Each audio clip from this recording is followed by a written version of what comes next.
Hi, Phil Aston here from Now Spinning Magazine with another episode of Chart Watch and Music Biz Chat with me, Phil Aston. In this weekly series, I look at the number one album in the UK album charts and give a breakdown between sales, between physical CD and vinyl and cassette, which I always think a lot of my audience is really interested in, and I certainly am.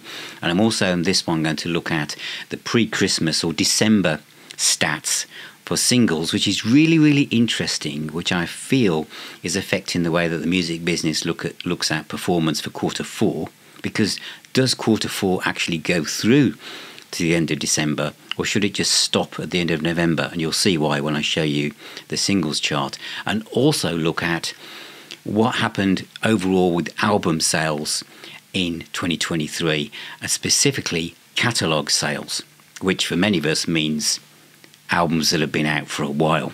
Many of us will have already. You'll know what I mean when I get to that section. I'll also bring up something that Karen Emanuel has said in Music Week, and Karen, of course, is the CEO at Key Production, one of the main pressing plants in the UK, who I've interviewed twice for the Now Spinning Magazine podcast, and so she's got some interesting views on the way physical media is going this year. And finally, I'll give an update on the Now Spinning Magazine podcast schedule, which is looking fantastic already for 2024. Okay, let's look, as it's, week 5, look at the number one album for the UK album charts. Now, there's two entries I'm going to focus on, basically. Obviously, number one, which is the one I'll tell you a bit of breakdown, which is D Block Europe, which is a rap act, and I think this would be interesting one to look at, because I think in 2023 the only number one position where an album got there with no physical sales was a rap artist, so it'll be interesting to look at this. The other one I want to just mention that got in at number 68 is the Magnum album, Here Comes the Rain, and I recently did a tribute video for Tony Clark in, and thank you very much for the feedback I had on that. But although the album has got in at number 68, which doesn't sound that high, it's done really well in the indie chart and the physical album chart as well, but I'll come on to that in a few moments. So D Block Europe, I've got with their album Rolling Stone, are in at number one in the album chart overall. Now, they sold 18,398 copies, of which physical, I know it wasn't zero, it was 10,715, and that made up of 7,745 CDs and 1,400 cassettes. I'll admit that was a surprise. 1,468 USB sticks.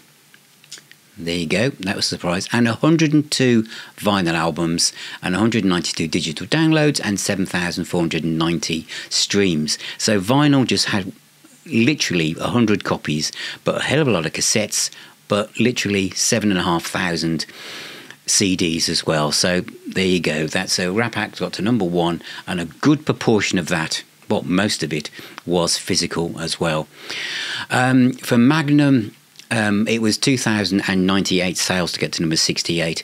But as I said, they also got, and I'll bring this up on the chart, the official Record Store Day Top 20. They were at number 5, which you can see on the chart on the screen now. And also in the indie album chart, they were at number 4. So well done for Magnum. And again, it is a sad loss to lose Tony. Absolute wonderful songwriter, who really is. Right, I want now to just focus a little bit on what happened in December. Now, what's on the screen now is, and I know you won't be able to see it very clearly, but I don't think it matters because of what I'm focusing on. This is the singles top December, the whole of the December charts for weeks 48 to 52. Now, the little black blobs around the names are all re-entries. All of these that you can see on the screen now are re-entries.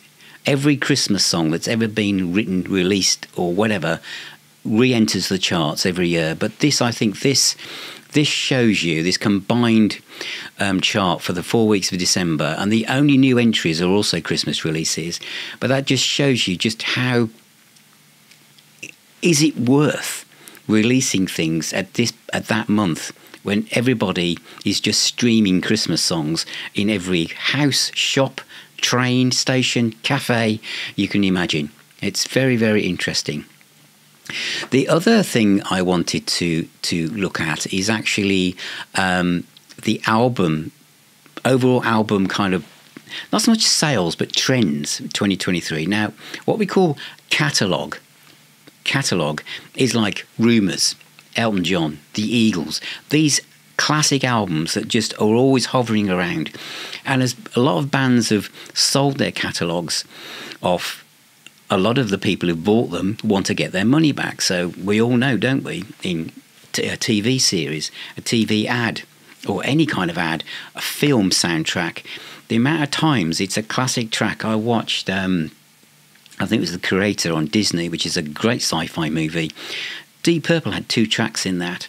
I mean, that's been put in there obviously by sync agencies, etc. But think about it, Running Up the Hill by Kate Bush in Stranger Things. A lot of these albums are given a new lease of life when a track appears in a trending TV program, whether it's on TikTok as well, and off it goes. And the sales figures for these are incredible. I mean, the number one, the only independent new album that got in the top 10 overall in 2023 was the Arctic Monkeys, which I think was 235,500 sales. But what we saw was that Fleetwood Mac went from number 8 to number 6 with their Don't Stop album. Also, Rumours did really well, nearly 250,000 sales. Elton John also with Diamonds went up to 300,248 sales. ABBA Gold went up as well by 15.8% to 230,000 sales. So all of these albums are performing really, really well. And so any new artist is competing with the past, which is a very interesting situation. I found a quote where it said, younger generations, younger generations, and this is international audiences, so this is worldwide, are basically very interested and more interested in discovering new music that is new to them. And they don't care whether it's a month old or it's 100 years old. And they just they're looking for music that's new to them.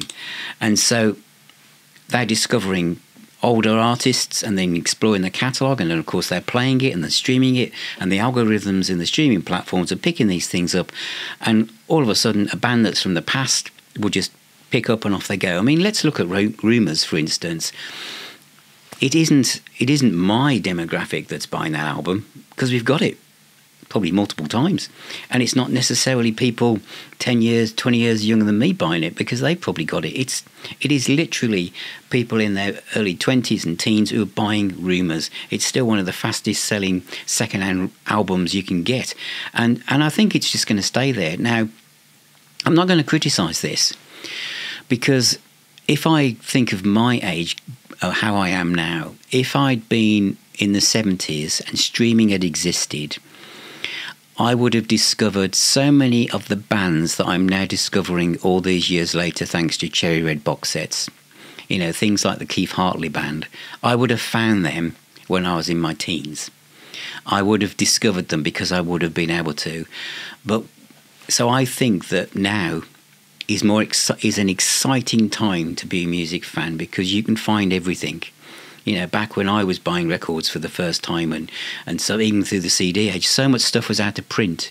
And if it was out of print, you couldn't find it. You didn't even know it existed. If these bands weren't talked about in the music press, there was no YouTube. If your friends weren't talking about them, they didn't exist. And so much of the music that I've discovered and shown you on this channel is because of Cherry Red releasing them, but so many of you have then gone off and streamed it first of all to see if it's something you were interested in. So it's just interesting times. So yes, if you're a new band, not only are you competing with other new bands, So imagine if you're a heavy metal band or whatever, and I'm thinking back to the 80s, and so that when I was in a band, I'd be competing against Bon Jovi in Europe and Rat and Dokken, etc. And that would be it, really. But now, not only are you competing against what else is going on around you, but you're still competing against Bon Jovi in Europe and Led Zeppelin, Deep Purple and the Scorpions, because they're all still there. Their catalogue is still there to be discovered. So these bands are still next to you. So everything that's being released is your competition. So it's very, very interesting. However, it also means that you are dipping into, so much rich music. You really, really are. The other thing that's very apparent is that the album as an art form is doing really well. I think that there was a lot of talk about saying everything's going to be singles, people aren't going to be interested in, it's just tracks, just release tracks. No, the album is dead, if you like. But I don't think so. Hardback books, film, things like this are long. Films have got longer. People will watch and immerse themselves in a TV drama that runs on for several series, and also obviously books have never died out. People like tracks, but I think that people now want the kind of musical, physical aspect of being part of the artist's journey, being part of the creative journey, and the album does that. I listened to an album very recently where I picked out certain tracks because that's how I found them. I thought these are really good, I really like it. But when I heard it in the context of the whole story of the album, it meant more to me emotionally, than it did as isolated tracks. So it's interesting, this. And also, Karen Manuel's recently spoke to Music Week about it, who's been on my podcast a couple of times, and she's saying that there's no hold-ups now in vinyl, the quality's going back up. Yes, the prices have gone up, but they have most things. But with CD sales are going up. We are going to see the decline, I think the complete decline of the jewel case. I think as music tries to become more sustainable, I think the digipack and the cardboard sleeves, or doing away with plastic with CD manufacturing, is just going to get faster and they're going to disappear, which doesn't bother me. I know some people like jewel cases.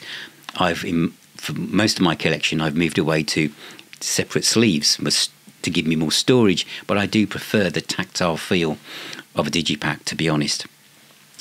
And finally, I just want to give you an update on how the Now Spinning magazine podcast is doing. I've just interviewed Steve Hackett for the second time, which is talking about The Circus and the Night Whale, his new concept album. I'm also going to be talking to Chester Thompson, Myrath, the Tunisian heavy metal band, Lords of Black, Steve Mann from Lionheart, who's also the guitarist of Michael Schenker, and Harvey Lee has written a great book called Backstage Pass. So thank you for watching, thank you for being here, thank you for all of your feedback, your comments, and being here with me. I really, really appreciate your support. Got some great features coming up, some new things as well. Take care, and remember, music is the healer and the doctor, and I shall see you all very, very soon.